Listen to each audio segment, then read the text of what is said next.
Hello, good morning, good afternoon, whatever time it is that you're watching this. Today I basically, for anybody that knows me, just in person, or if you followed my Instagram, you'll know that I'm a massive fan of Natasha Denona.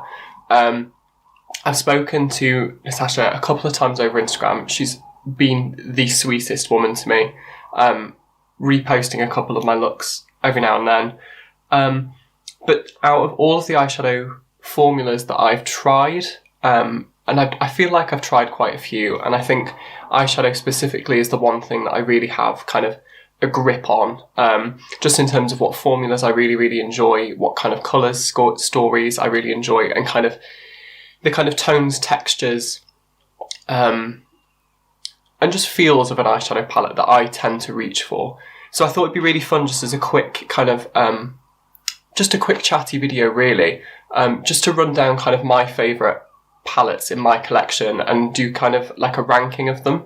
I think this might be quite helpful for anybody that's wanting to kind of experience the brand, hasn't really paid much attention to, you know, palettes by the brands that were released. And yeah, just share my 2 pence with things and share my 2 pence on things as well. So we're going to start from my least favourite all the way to my very favourite. I think I have 12 palettes. I do have other products by Natasha Denona, like I'm wearing a couple of her lipsticks now, and I've got a couple of blush palettes and things like that, but this is going to strictly be about eyeshadow palettes that I own. And as I say, I think I have 12 of them sat here. I'm also going to be inserting swatches after every palette, just so you can see what the kind of colours look like swatched, although that doesn't mean everything. And I do want to say as well, before going any further, I don't have an issue with a single one of these palettes. In fact, I would say my Natasha Denona palette collection are my most used and most reached for eyeshadows, which you'll see on my Instagram, because quite literally every other look is using a Natasha Denona eyeshadow palette. But that being said, I do obviously reach for some more than others, which I think is inevitable. You're always going to gravitate towards certain colour stories and textures more. But yeah, I just want to throw that in there. None of these are bad quality, in my opinion. But also just let me know in the comments. I'd love to hear more from what you guys think as well. So the first one I'm going to be talking about is the Safari palette by Natasha Denona. So this is in this kind of green matte plastic packaging with the soft pink lettering. This is one of her bigger, more expensive palettes. I don't own any of the large size 28 pans, which I think, God, are they around the £240 mark or something stupid like that. These ones are 111. I realise that Natasha Denona pricing is insanely expensive, but for me, they're beyond worth it, and I don't actually regret any purchases I've made with the brand. So as I say, this is the Safari palette, and then these are the shades here. I absolutely adore this colour story. I think it's really versatile. I love the mixture of warm tones as well as cool tones, and then you've got all of these lovely kind of transition shades and also just setting shades over here, which I find really helpful. I think this is a colour story that I'm really gravitate towards, honestly. And it took me a long time to pick this one up, just because, I'll be honest, I didn't want to pay full price for this one, just because I know in my taste, I always use a metallic, always. So for me, having an all matte palette didn't make that much sense. But then seeing the tones that you get in here, things like Masai and also Desert Date, they're just tones that I think look quite similar to palettes or quite similar to shades in palettes that you've already got. But when I've swatched these alongside my collection, there's something really special about the tones in here. The vibrancy of Tribe, the kind of like almost like duskiness and washed out nature of Fata Morgana, this really lovely blue that's almost washed out. This olive green, and I just think it's a really beautiful palette. But as I say, just in terms of my preference, I'm never going to reach for an all matte palette as much as some of the others I have. So that one is ranking last, which See, I feel really rude doing this video, but also at the same time, I think it's quite helpful. And I love watching videos like this as well. I'll link a couple other channels that have been inspired by Morgan Turner's channel, actually. She did a Natasha Denona palette ranking, and that's kind of what sparked this idea.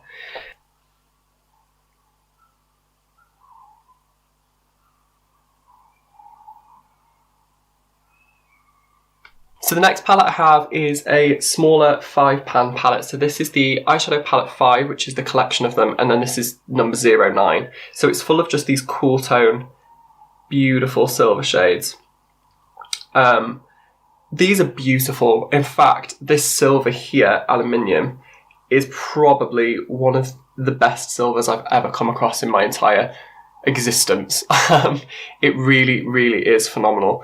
These, in terms of formula, I would say are actually probably some of the best Natasha Denona shadows I've ever tried. They are so buttery, so creamy, so just intensely metallic. I mean, you're going to see the swatches in a second, but they're just absolutely insane.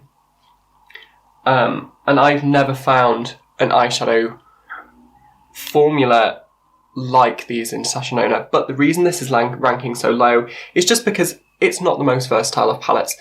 I will use this as a kind of accent palette if I'm ever doing a cool tone look. This is the silver, you bet, that's on my lid. Or if I ever want to use this olive green kind of gold shade down here.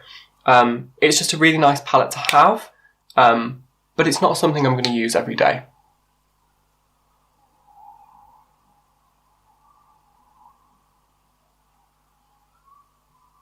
So the next palette is another mini, but this is actually the mini version. So these ones are £22. I didn't actually say the price of this one. I believe these ones are £45 because the pans are so much bigger.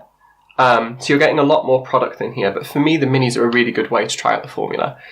So this is £22 and this is the mini retro palette. I can't explain how long I wanted this palette for. I think the colour scheme, this like 60s mod kind of, it almost gives me like a neutral twiggy vibe, which I absolutely adore. This shade here, which is Galaxia, is probably one of my favourite Natasha Denona shadows ever. However, again, like this other 5-pan, I struggle to rate this any higher, just purely because it's not the most versatile palette of Natasha Denona's that I've tried. It's absolutely beautiful and I've got some gorgeous looks from it, but it is quite neutral as well, and although yes, it's a little bit more wearable, a lot of people I think would gravitate towards this, and this is definitely something I'd recommend if you don't like a lot of colour, you're not really that adventurous with makeup, but you want something to try from the Natasha Denona brand. I think this would be a really, really good one to go for, not just because of the price, but because of the tones in it.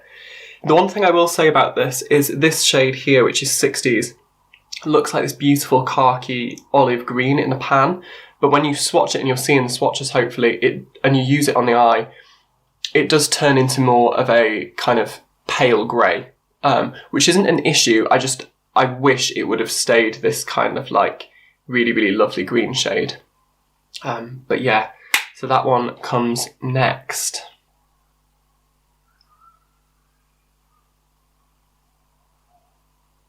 The next palette ranking is the Natasha Denona Glam palette.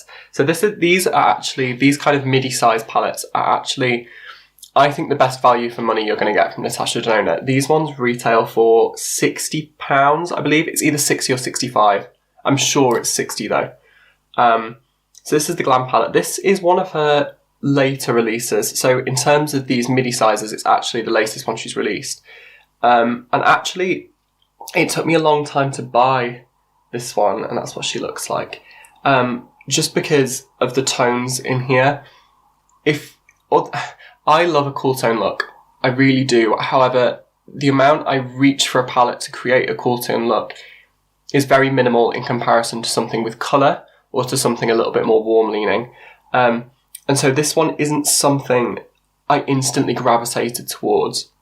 I will say since I bought it and since I picked it up, I've used this for quite a lot actually, and really substantially. And again, like the mini retro palette, I think if you want to kind of step into the brand and try something out, these mattes are absolutely sublime. They blend themselves. They're so easy to work with. The one thing I will say is the metallics in here aren't the metallics that I've come to love from Natasha Denona. There's absolutely nothing wrong with them, and you'll see in the swatches that they still have a really, really lovely vibrancy to them, but they don't have as much of a sheen or an iridescence to them. There's no uber metallics, there's no sparkly shades, there's no sheer toppers. They're all just quite flat shimmer shades, which is fine, but it's not what I've come to love from Natasha Denona, and I don't think you're getting the full experience of a Natasha Denona palette with this. But instead, what you are getting is something that's incredibly easy to use, incredibly versatile, and just easy to work with. And there are some beautiful shades in here. And as I say, I've got some really, really beautiful kind of like 60s inspired looks with this palette, which I do really like. But yeah, I struggle to rank it any higher just because A, it's not what I gravitate towards. And also just, I really miss those really textured metallics. That's one thing I've come to love about Natasha Denona, is the mixture of textures in a palette that kind of bounce off each other.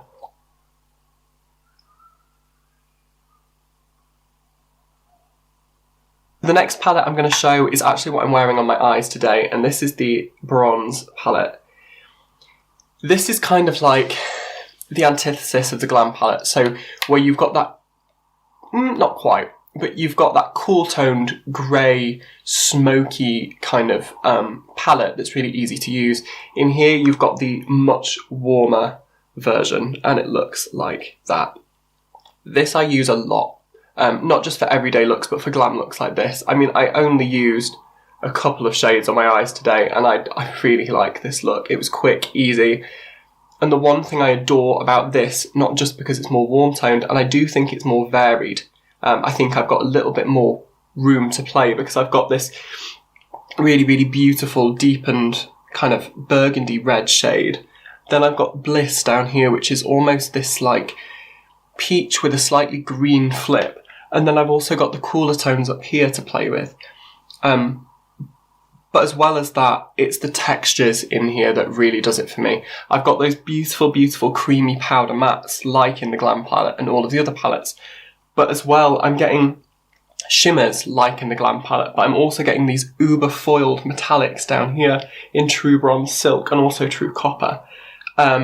And then also I'm getting shades that are the cream to powder formula, which is actually my favourite matte formula on earth. These are, when you touch them, they feel almost like a cream that's dried down a little bit. And I know you're going to see the swatches, but I'm just going to put it there real quickly. Can you see how well that goes on to... And I know swatches don't prove everything, but I've never found a formula just to work so well. They're a little bit fiddly the first time you use them, this formula, but once you've got used to them and you know how to work with them, they are absolutely sublime because they blend just so effortlessly. Yeah, I love this formula. But as I say, I do think with this palette, although yes, it's not quite as limiting, perhaps, as the Glam palette or any of the other palettes I've shown, but you're still only going to get a bronze warm look with this. There's not too much you can do in terms of colour or tone, which is why this baby ranks so low. But as I say, I'm going to reiterate, there are none of these palettes that I dislike. I actually love all of them. But yeah, sorry, Bronze palette, I do love that one.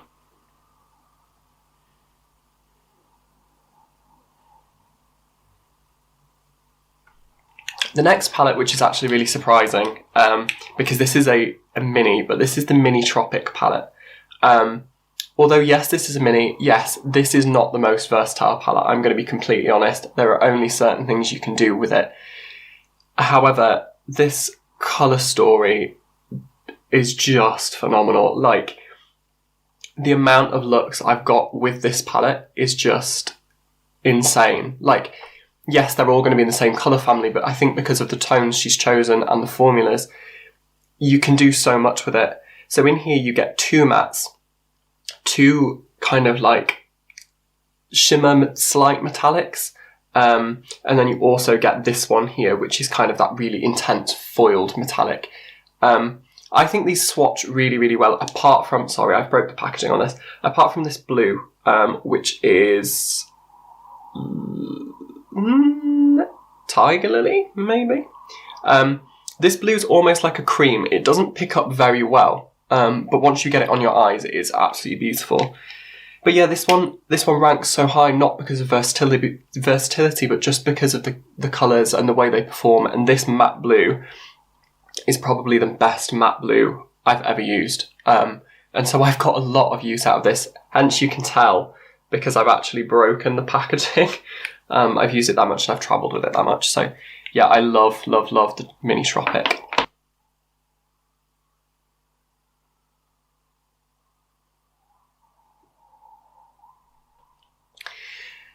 The next palette really pains me, because actually I think this should probably fare a little bit higher in the rankings. This is the Natasha Denona Gold palette, and the only reason this doesn't rank any higher is not because of the quality and not because of how stunning and just phenomenal this palette is, but it's because I just don't reach for it as much as my other palettes, and I don't know what it is, because every time I do use this palette, I absolutely adore it. So this is another one of the £111 palettes, except you'll see that in this one, it's kind of this metallic foam packaging, which I actually prefer these to the plastic ones. I think this looks so much more expensive and sleek. But this is the gold palette right here, which is just sublime, and it is quite versatile for such a neutral looking palette. I will say, although these mattes here do look so similar in the pan, and yeah, they're similar in tone, I do think they are different enough on the eye to where they make sense to have in a complete palette. But for me, again, texture-wise, this is beautiful. You've got these shimmery kind of toppers here. So you've got, what is this one called? How have I forgotten? Carver, which is probably one of my most used shades, actually, out of all my Natasha Denona palettes. And then you've got Sparks, which is the same sheer, glittery, iridescent topper with kind of no base pigment. Then you've got this absolutely insane duochrome in lime chrome, which is probably my absolute most favourite Natasha Denona eyeshadow, bar one, which I'll get to later. But you can't see it on camera, it just looks like a green flip, but in person it has like a burgundy to a purple slight shift, as well as that really, really bright, exotic looking green. Yeah, this is a stunning palette, and again, if you did want to commit to a £111 palette and you preferred neutrals with a pop of colour, this is definitely one for you. And you've also got shades like this as well, which is Python, which is that cream to powder formula that I love so much. So yeah, again, I've got some beautiful looks with this. It's just not something that I reach for all the time, and I do reach for my other palettes just because of tone, not because of quality, not because this isn't beautiful, but just because of the looks I tend to create.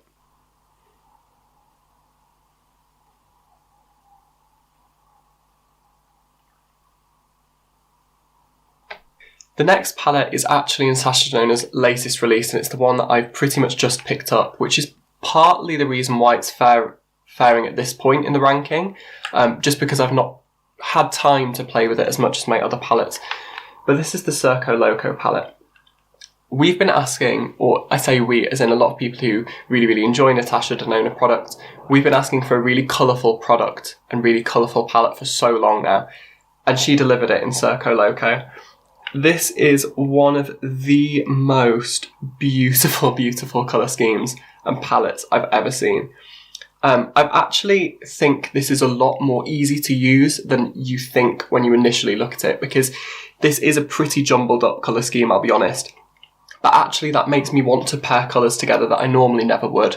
And that's one reason I love Natasha Denona so much is, yes, the looks can be super wearable, but the way she places product and the way that she creates colour stories really does inspire me. And I love that she created a really bright, colourful palette without being a rainbow palette. It's a super, super bright palette, but the tones and the colours are more tertiary. There's no primary yellow. There's no, primary blue, because we've got this really, really deep blue with a really gorgeous shimmer. The one thing I will say about this palette is, again, the textures are beautiful, but I wish we had more shades like Grin and Canon and Aerialist, which are super, super foiled, metallic, creamy that I'm used to. Because we do have a couple of shades like an Electric and Razzle Dazzle, which are, yes, shiny and yes, beautiful, but they're a little bit more crumbly, they're a little bit more dry, and I think that has something to do with the colours, because I think they're probably harder to formulate. But yeah, this would potentially rank higher had I have had more metallics, but the mattes in here are beautiful, all with the exception of Magic. Magic, this deep purple is fine, it's not horrific, I've tried way worse purples, but it's not the best purple on the market, I will admit, but the other, I mean, this Fun to Mime shade is just one of the best shades I've ever used. It's a pastel blue, but it's one of the cream to powder formulas. And for a pastel, usually they end up really chalky. Sorry, I've got that swatch still on my arm, on my hand. But for a pastel to perform like that and be so vibrant is just insane. So yeah, I do really, really like the Circo Loco palette, and if you're somebody who really wants colour and wants to pay the £111 price point, this is a beautiful one to go for. There is no denying it, and I can potentially see this one ranking a little bit higher up if I were to do this video again in a couple of months, say.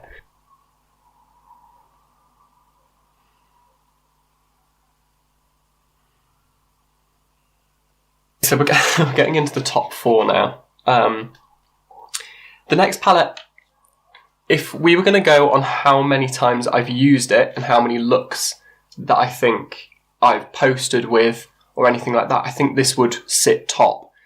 The reason this one is not going to be top place is because there are a couple of inconsistencies with the formula in here which aren't horrific. There's nothing crazy bad. It's just, it's not as consistent as all of the other palettes that I'm used to from Denona, and that is the Love palette.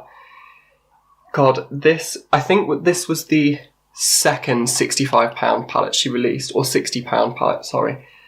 And look at that colour story.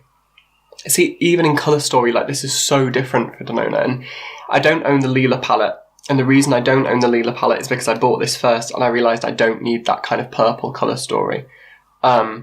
Just because I've got this, which I find so versatile, so soft, so pretty. I can use these softer pinks down here to create a really soft look. They almost have a little bit of peachiness in them, so it's not just pure, you know, this isn't just a bright pink. Again, the colours have something different to them. This isn't just a rainbow pink palette. But then I can go really, really, really kind of intense with these reds, or even with this creamy powder black down here. I've got Duochromes, I've got this beautiful pastel purple. I will say this is probably one of the shades that I do have a little bit of issues with. I don't find that it shows up that well on the eye. You do kind of have to really work with it. And also Giving, I've nearly hit pan on. That's probably one of my favourite iridescent pink shades, and you'll see it again in the swatches. One thing I will say about this palette is there are certain problems with the mattes. Initially, they are absolutely gorgeous, but one thing I will say is mine have hard panned a couple of times, and I don't know if you can see it very clearly, but there are a couple of scratch marks in my mattes, and that's because I've had to go in with a little bit of a brush and kind of scratch off that top layer just because they do hard pan. And so when you're paying such a high price point for an item, ideally you're not going to have to do that. But I will say once I have done that, and it's only been a couple of times, I've had no issues with the mattes. Apart from Heart, that hard pans quite a lot. But I mean, I've used this so many times and I'm yet to hit pan in any shades. So this is an absolutely beautiful palette, and I can really, really see a lot of people gravitating towards this colour story, especially if you don't own very many shades like that already.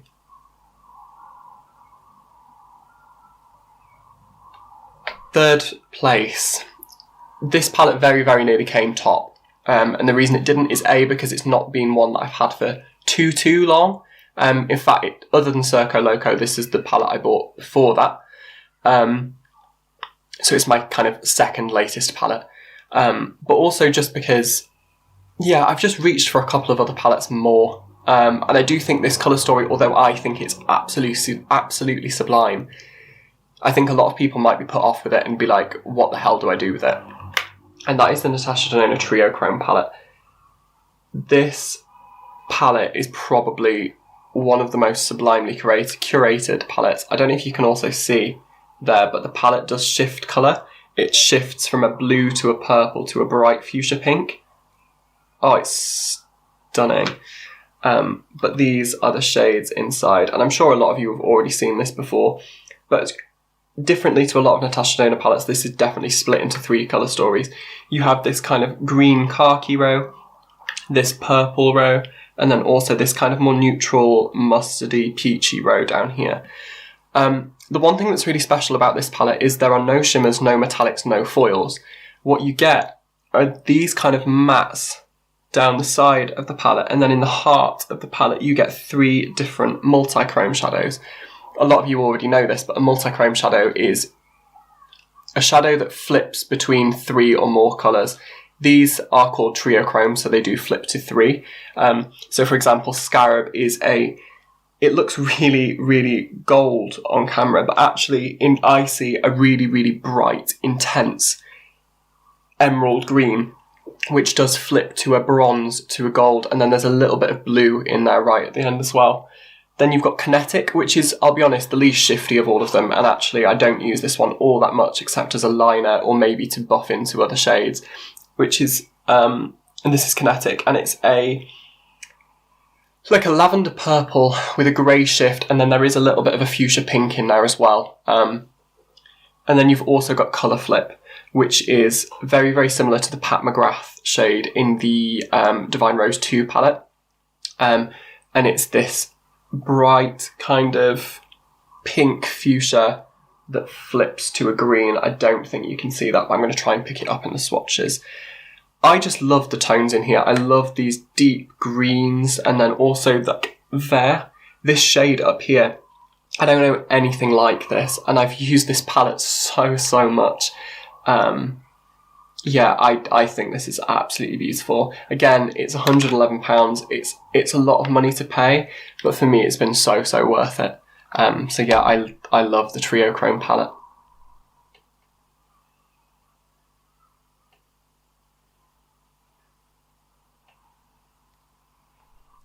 In second place then, and it's been so hard to kind of come up with the top 2. This was really, really difficult, and I was picking between them for a really long time. And funnily enough, these are the first... I tell a lie, actually. The Love palette was the first one I ever owned. But these are the second and third Natasha Denona palettes I ever bought. But coming in second is the Natasha Denona Metropolis palette. This is limited edition. It's still around, you can still get it. And also, so is the Duochrome, the Circo Loco, and the Love palette, but you can still buy all of them. I just don't know for how long. But this one is sublime. So unlike all of the other palettes I've shown you, this is the same price as the Duochrome palette and that kind of size, so the larger size. So it's £111. However, in this one, you are getting 28 pans, but they are in the same size pans as in the Love palettes and the Glam and other palettes like that. Oh, look at that colour story. Oh, this should totally... No, it can't go first. I've had this discussion with myself. This is one of the most phenomenal palettes I've ever owned. Ever. The versatility in this palette is insane. It's this grungy winter fall dream, but then you can get really summery looks with these bright oranges. Again, an absolute multitude of different textures in this palette. It's just sublime. I love these greens up here. I actually got rid of quite a lot of green palettes I already owned because I was using this all the time. You've got these beautiful, deep, rich blues down here that, again, because they're that cream to powder, just swatch like an absolute dream. Like, look at that. That looks like paint. They're insane. They're so good. I've got metallics, I've got iridescent toppers, I've got satin shades. Oh God, I love this palette. I'm not even going to talk about it for too much longer because I think this is one of the best palettes you could ever invest in, especially because you're getting a lot of bang for your buck in terms of shadow pans for the same price as the other ones. And I mean, how often are we going to go through an eyeshadow pan? I know with the amount of eyeshadows I've got, even though I'm pretty close on a couple of these, I'm not going to do it that often. And so if you really wanted to get the most, I would so recommend this. I actually wish she would create more palettes in this £111 format, but with the 28 shades, because I'm probably going to buy all of them anyway, but I would most definitely buy that one.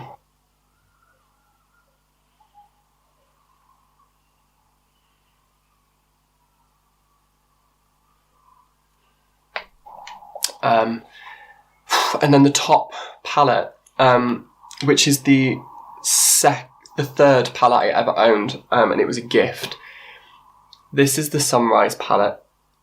When I've watched ranking videos before, this always ranks fairly low because people are like, it's just another sunset palette. There's nothing crazy about this. This is just a warm palette. And each time anybody says it, my heart hurts a little bit because I think this palette is so much more than that. So this is the Sunrise palette, and oh, look at it. Oh, it's just phenomenal.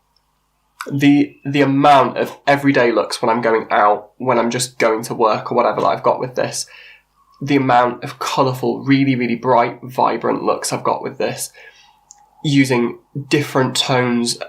I love every look I come up with this palette. And my favourite eyeshadow ever sits in this palette. And funnily enough, it's not a metallic. It's this shade called Carnelian. This really deep, kind of rich and saturated mustardy yellow that has like almost an orange feel. Look how pigmented that is. Like, that's insane. But that shade I could wear pretty much every day of my life and be a happy boy. And it's kind of a struggle whenever I'm using this palette to not try and use that somewhere in the look. And I do it. I do avoid using it sometimes, but yeah, I just think it's beautiful. I think the selection of colours, again, you're getting a bunch of textures in here. You're not getting any of those cream to powder mattes, which I wish you did. That would really take this palette just a step higher for me. But as it is, I just absolutely adore it. The one shade I have the slight tiniest issue with is Clove. And it's just one of those deeper purple, red leaning shades that it's a little bit harder to blend than some of her other mattes, but it's still not a problem to work with. And in fact, honestly, it's very rare I even use it in the colour scheme because I don't feel the need to deepen my looks all that much. But yeah, I love this palette. And so I'm going to insert the swatches now as I have done with the other palettes.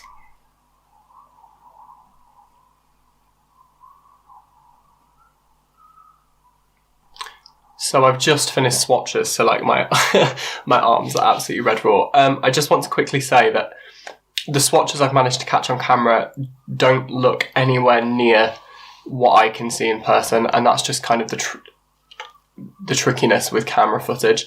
The Duochromes, I couldn't catch the shift. The metallics don't look quite as metallic as they do in person. Although I will say with Natasha Denona shadows, one thing I've typically found is that swatches don't mean a lot anyway, because it's the way they shift and perform on the eye. The mattes are so much more pigmented on the eye than they are kind of just swatched on dry skin. The metallics are so much more iridescent, so much more textured. Yeah, I don't think swatches really show too much anyway. But I hope you enjoyed this really quick video. If you did, make sure to like and comment. I'd love to hear what you kind of love from the Natasha Denona line, if you've ever tried anything. If you've ever tried anything, maybe you're even interested in it. Let's just have a chat down below. But yeah, please think, as I say, like, comment, and also subscribe if you do kind of really enjoy this content. I want to do more videos like this in the future, kind of talking about makeup that's owned, things that we already have, and kind of talking through formulas and that kind of things, but then I also do tutorials as well. So yeah, thanks for tuning in, and I will catch you in my next one.